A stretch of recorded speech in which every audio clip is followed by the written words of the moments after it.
Thank you, Yossi. Everybody's asking me about my age. What are the secrets?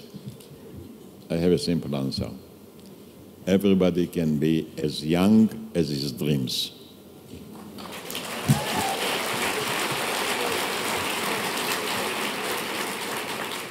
Don't look at the calendar.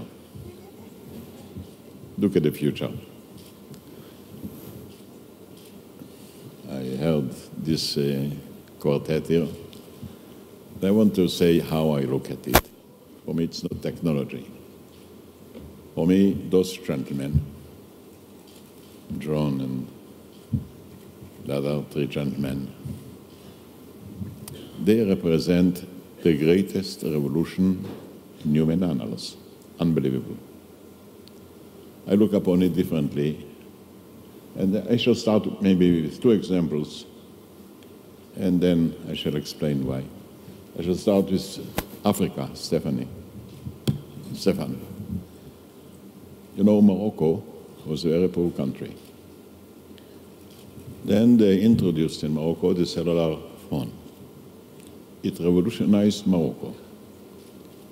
The rate of birth in Morocco was 7.2. Just one member of the family worked, and poverty was all over the places. After the cellular phones, the rate of birth went down to 2.7. The standard of living went up 3 times, and the face of Morocco was changed. That's technology. No, gentlemen, it's not technology. It's a human revolution. And even they have the Muslim brothers. These Muslim brothers are more brothers than Muslims. A new type of Muslim brothers. We couldn't do it with politics, believe me. No way. No way. And I want to go to John Chamber. You know, in Nazareth, we have 2 Nazareths, the Upper Nazareth and the Lower Nazareth. The Upper Nazareth is basically Jewish, the Lower Nazareth is basically Arab. The relations between the two were terrible. Then came in John Chambers and connected the 2 Nazareth by internet, by phones, by television, believe it or not. The 2 Nazareth became one. No politics could have done it.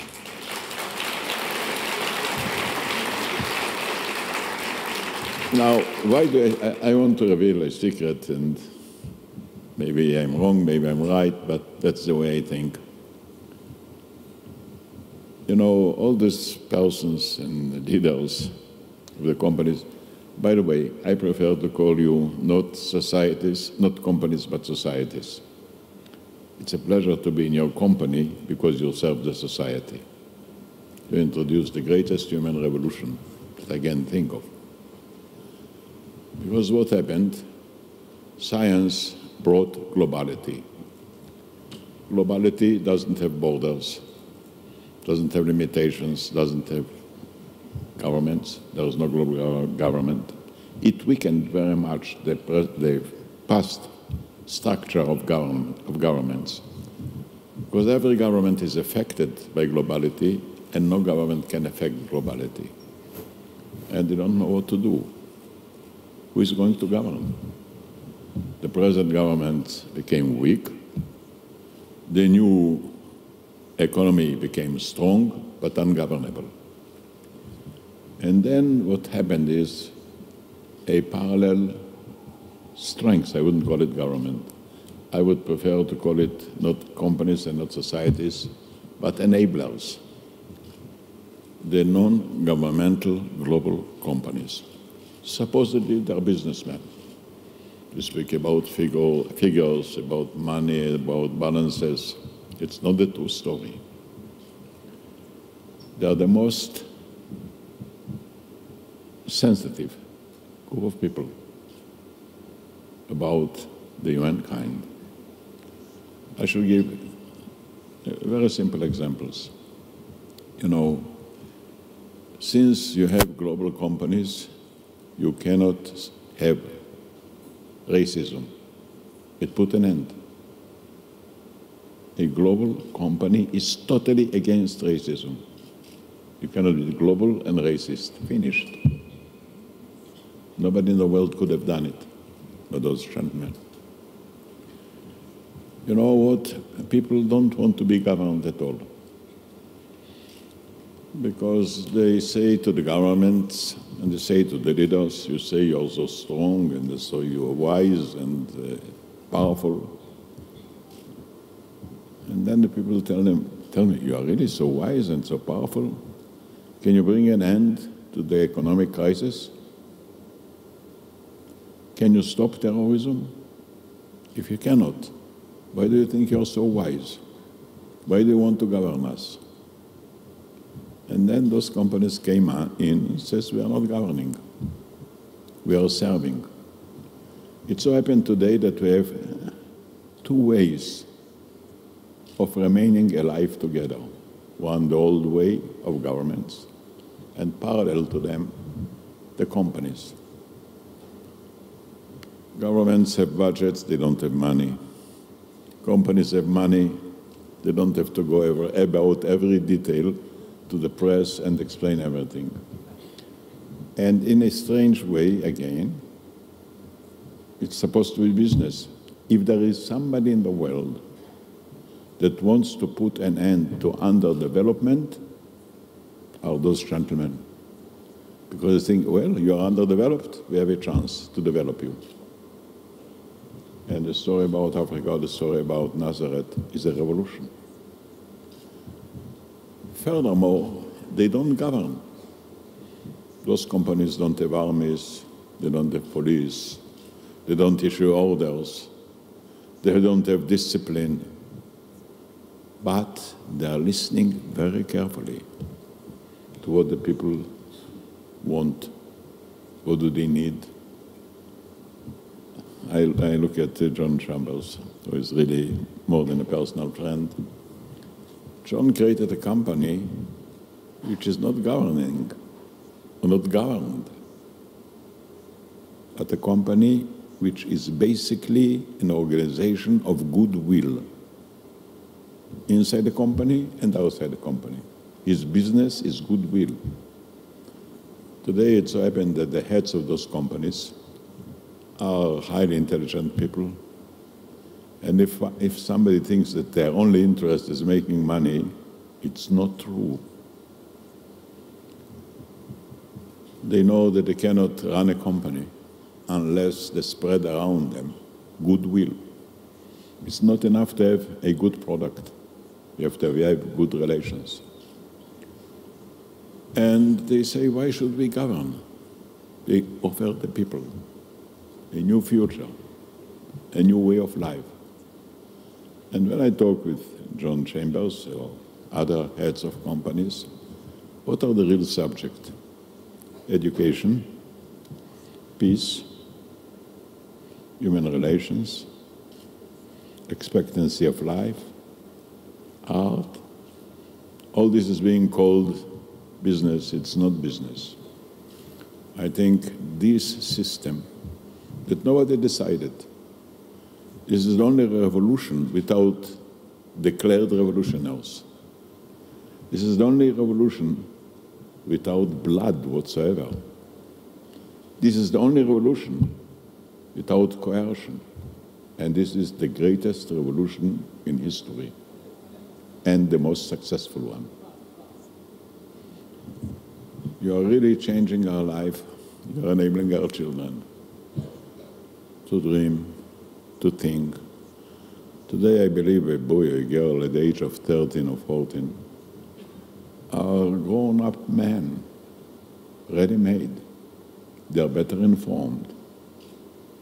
They have their own language. You know, we are divided not only by nations, but by languages.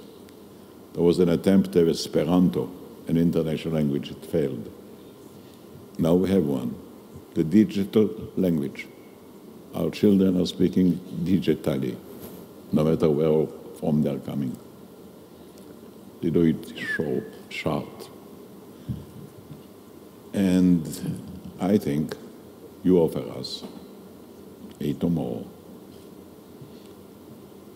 We are just at the beginning of the revolution. You know, the passing age, the agriculture age, lasted for 10,000 years. The new age, the scientific and technological age, is, I don't know, 20 years, 30 years, doesn't matter.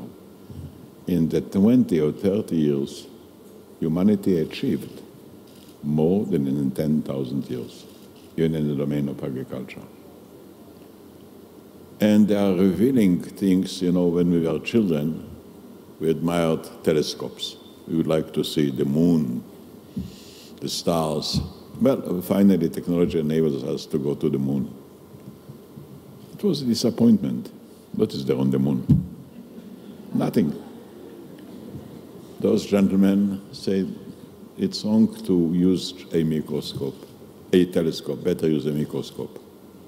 Go inside the human being and you will discover treasures of capabilities, of goodwill, of choices. And we are just at the beginning of it. We have the relations between Jewish people and Arab people in Israel are very complicated. By law, we don't have the right to discriminate anybody. But in fact, the Arabs feel discriminated. Why? Because the Jewish population is in a better shape, makes more money, smaller family, the two parents are working, the young children are being educated. And how to overcome it? We weren't born to govern. Clearly, we weren't born to discriminate. Clearly, we weren't born to kill each other. It's crazy. And there comes a man from far away, John Chambers. He says, well, let me try to handle it. And the organization we are talking about is opening up the ports of high-tech for the Arab workers. There are 60,000 Arab academicians. Many of them were unemployed. Now the companies open the doors and are employed. And we're also investing to build high-tech at them. No government, no policy could do it. You did it. The companies that were just mentioned. Is that business? I'm not sure. And the companies, not only that, they don't want to appear as profiteering from the poor people. What they really want is to be judged by enriching the poor people, the discriminated people. And now this is the way really to pave peace. Yesterday, John was in the Palestinian area, and he met with 60 of their leaders in a totally different atmosphere. So we have to look at it, the wider look. I was in America for the first time in my life in 1951. I thought I'm coming to a country which is hard-headed, businesslike, counting the pennies, the dollars. And I was so disappointed because I discovered that America is more sentimental than capitalistic. America is a country that made her greatness by giving, not by taking. And by giving, you have a return, which is more important than just profit. When I think about the Marshall Plan, you know, the Americans donated to Europe a quarter of their GNP to a broken Europe. Can you imagine anybody else taking a quarter of their GNP and donating to a broken continent? And all over the world, now you're in Africa. You call it business, it's not business. It's a profound human change. And I know that you are very sensitive to the way you are being judged, and rightly so. It's called a capitalistic country, America, But Buffett, who is apparently a capitalist, gave back all his money. So why did he have to make money? He made money, so he'll have to give. And many companies do it. So it's a deep meaning, and we are at the beginning of a revolution, and the first bloodless revolution, and the first ungoverning strengths, but enabling people to escape poverty and discrimination, and eventually to govern themselves.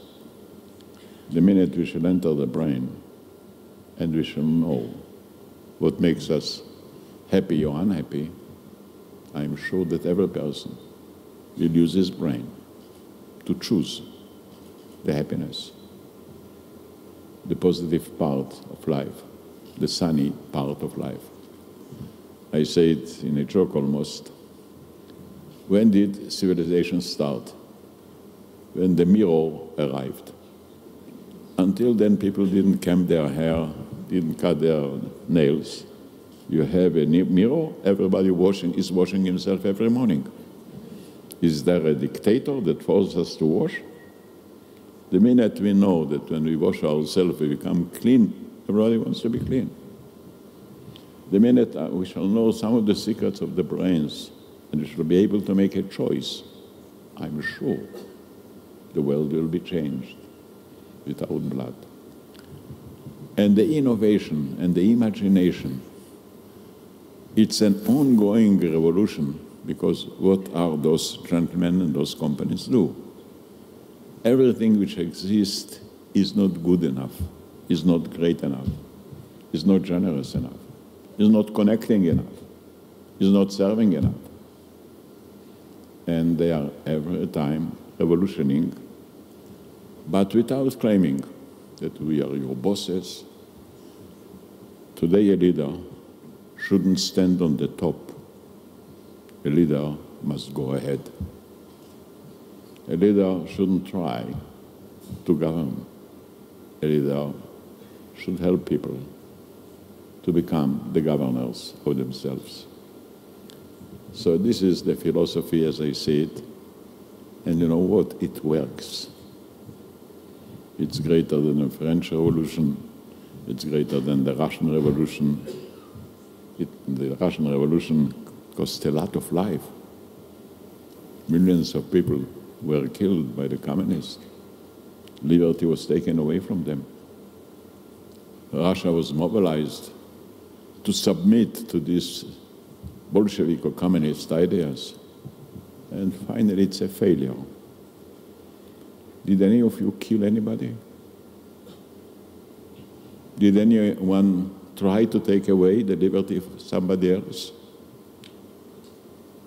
And this is the first unfailing revolution in social terms. So I'm sorry I'm not talking about technology, because technology is the mean. The goal is the human being. And I look with admiration upon the heads of those companies, because they are trying not only not to govern others, but in their own companies, in their own societies. They want that every worker will have the opportunity to take an initiative, to express himself, to give him a chance to develop his inclinations. Because today, democracy is not just free expression, but self-expression.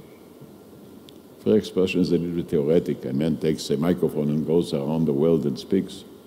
It's theoretic. But self-expression, if a boy or girl want to be a musician, let them be a musician. If they want to be a chess player, a chess player. And this is the second revolution as I see it. You are putting an end to the age that was started by Ford, by mass production, and you are creating a new age, not of mass production, but individual production, to answer the individuality of every person. You are creating a world which was never as global as it is today, and never as individual as it is today.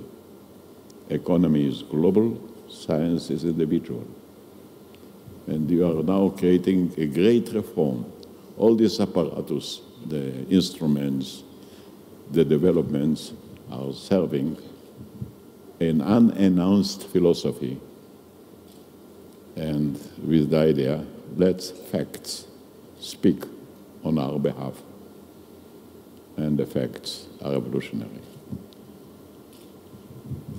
That's the reason why I found in John Chambers a philosopher, not just a manager. And I know he's thinking in philosophical terms about peace and education and friendliness and goodwill and enabling people to live free and prosperous. For me, it is an occasion to thank you for bringing a new light to a world which is so worried about darkness. You're enlightening our life. Thank you very much. Thank you, Mr. President.